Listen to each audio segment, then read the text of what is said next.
It's daunting taking on an old property like Thunderbirds. I've worked on Doctor Who for a while as orchestrator, and that has its own pitfalls because people have expectations. But I think one thing we did say in the meeting was it's really important to take this show and move it ahead, because if you are slavishly bound to your nostalgia for the show, it won't be relevant to a 9-year-old, 8, 9, 10-year-old kid today. It'll be terrific for the people who enjoyed it in the past, but it won't exist as a new. It feels like a new show. Thunderbirds ago, it's very much a brand new show. I'd like to think for any children I've spoken to, it's just an exciting show, and the fact that it has this great heritage is a plus, and it's marvellous. But I don't think it's hidebound by that. So musically, stylistically, we drew on everything we'd done separately. Adult TV shows for BBC Drama, other shows that we've done separately or together, and pulled that style, I guess, our style, into the world of Thunderbirds, and took from what we knew of the original as kids, as 8, 9, 10-year-old kids. What was it that made it exciting? Why did we tune into it? What was it about the motifs that were exciting and recurring, and why was that cool? And so we're kind of seeing it through the eyes of our as kids, really. Yeah, because I think it relates not just to Barry Gray, but also to other programmes of that era that we were really fond of, which had great people writing for them, like Laurie Johnson or like Edwin Astley or any of these guys, or Ron Grain with his brilliant themes. But and there was something about the way those shows were written, and something about how motif heavy they were. I think it's really motif heavy, this, and I think it's rightly so, because it works as a really useful signpost for the viewer. When you have these situations, you have these strong characters, and our aim is to help lead you through all that and signpost it. But I think hopefully there's something from the shows we enjoyed as kids that chimes with this new show and somehow relates to it. I think it's true that everyone in our era, and we are working with a team of people that are in our age group. Yeah. And obviously you're slightly older. Right, technically. But I mean, I suppose more my age group, maybe early 30s. But the point is, we remember it the same way as the editor, the cinematographer, so we all have a love for it.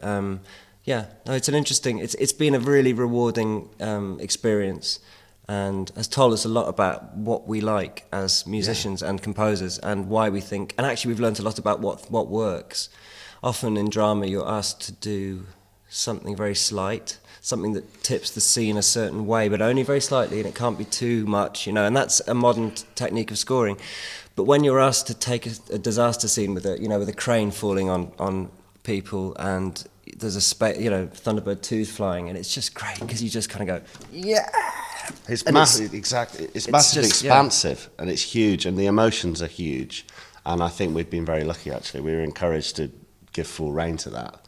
They're big, bold stories, and they're big brushstrokes, and as you say, when there's a massive crane about to fall on a rocket, it's quite exciting.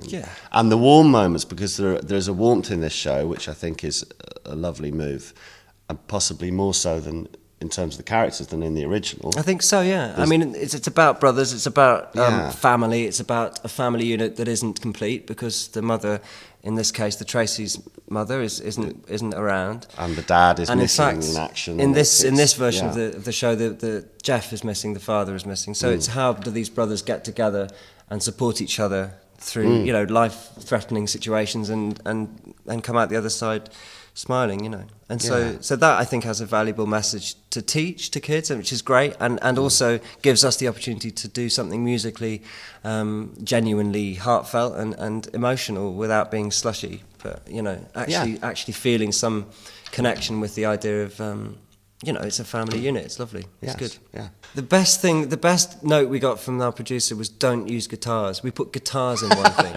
Yeah. I think the danger is just to try, I'm 37, to try and make it cool for kids. Because I don't know, Minecraft apparently is something that's very, it's such a world away. I'm so behind, as the years go by, you lose track of things. It doesn't have to be contemporary. It doesn't really have to be cool. It just has to have the right emotional pushes, don't you think? And cool, it's such a... What's cool for a night? I don't know. Temporary thing for it. And the note about guitars, which is the most strongly negative note we've ever had from them, because they're so supportive and it's great. But it was a really good note, because let's not try and pander, let's not try and patronise and be, hey guys, look, you know, this is rock and roll. It's fun. It's like, that's not the attitude. It's like we've never been asked to go down that road, and I think as a result, it hopefully feels fresh. It has to There's feel nothing timeless, old-fashioned doesn't it? about. There's nothing old-fashioned or not old-fashioned about an orchestra. It depends what they're playing.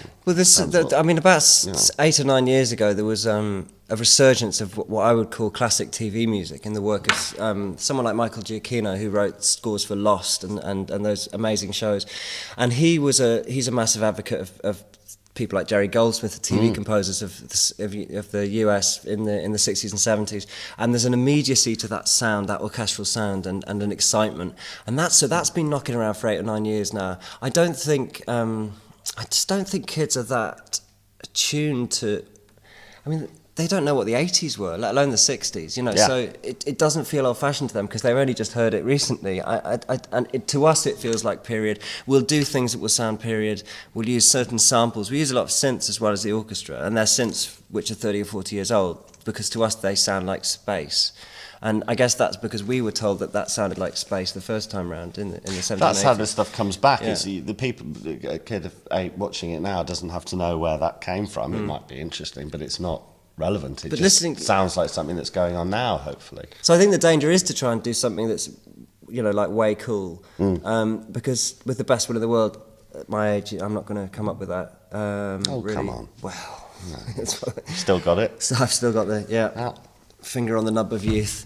But we just did what we thought worked, and to us the excitement of, and this is my putting my kind of musical educational hat on, which is that I think we had an opportunity with the show to put live music, you know, have a live score with an orchestra, and it was really important that we did that because the last thing I wanted was for kids to grow up listening to an orchestral score that wasn't played by an orchestra. It was played on samples because to me they don't sound like an orchestra, and they aren't an orchestra, and they're a very useful tool, but to us they're a way of demonstrating to a director or a producer. So to have the energy and the kind of depth that a live orchestra brings to it was crucial, and I do hope, and it sounds trite, but I do hope that kids will hear it like they have done, I think, in the past with other shows like Doctor Who that I've worked on, and they come and see the concerts and they see this 90-piece orchestra and they think it's cool.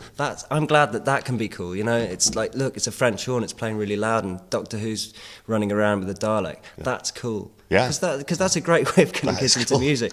And with Thunderbirds, you know, we have big trumpet themes and big, you know, brass moments, and you just hope kids will hear it and take up the trombone and something. The way we score each episode is that, well, first of all, they're assigned in blocks of 3. So we have a set of 3 for which we'll have an orchestral session for which we'll be writing new score. It usually starts with the two of us getting together, sitting upstairs at a keyboard, a piano, and sort of fighting to sit at the piano, but minute by minute, and we go to and fro. But you know, until we get to the end of the episode, there's always something with. There are always episodes with more of a thematic bent. There are always, you know, different needs for different episodes. But as a rule, I think we like to write through, don't we? Yeah. I mean, the best episodes we've done are where we've sat down for 2 or 3 days in a row, top to bottom, working on episodes, and we just get from one end to the other, and then we divide it up into different cues, and then our brilliant assistant Sam will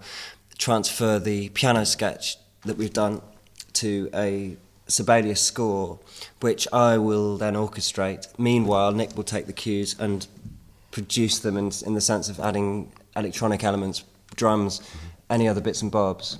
And often we'll do a kind of demo of how the orchestra sounds if we're feeling excited, because we want to make the producers excited. But we don't tend to play anything to them until it's recorded, which is a wonderful situation. The only notes they usually have are tweaks or shifts. Maybe we'll move that 5 frames to the right, and it's really they're very wonderful. trusting, actually, aren't they? Yeah. Which is brilliant. I think we tried to give them the message delicately that because of the elements that we have to do, we have to record it, we have to orchestrate it, we have to print the music, we have to mix it, we have to produce it. Yeah. That if we were to keep that quality and that kind of ambition going, then they'd kind of have, well, we'd get on with it and then we'd tweak it at the end, because otherwise we'd be backwards and forwards. But we've had no disasters. We've only ever had kind of nice tweaks that actually every time, and this is so, you're not going to believe this, but truly, whenever the notes come in, they are good, they are better. It's better because of those notes. Always. Yeah. And it has been always, and it's great to know. I just think that's a real reaffirmation that we're working with such a great team, and we're really lucky to be on that team. And the thing about working with Nick is the only slightly annoying side of things is that he'll work, we'll be playing the piano and he will literally say, "I want to go," or "It's my turn," and it's great because he says that too in all. But to be fair, you'll be that. working for 45 minutes, and then you'll I want to go and check my emails or go and have a cup of coffee. So Nick will get a go. So Nick will do that for 45 minutes. Then I'll literally probably kick him off, and then he'll have another go. So it's a brilliant use of time. There isn't really any downtime. We're just kind of bashing through in the right possible sense of the word. And then it's all the mixes of we do some here, and Nick does some at his studio at home, or me at my studio at home, or whatever, and it's very fluid, and we're both capable of, and that's the thing with this show, and that's why Nick and together as a partnership works, because musically he can finish my sentences, and musically I can finish his sentences, and that's really a brilliant way of working. And it's quite a unique relationship, and also somehow we don't manage to have any arguments or ego, which is great.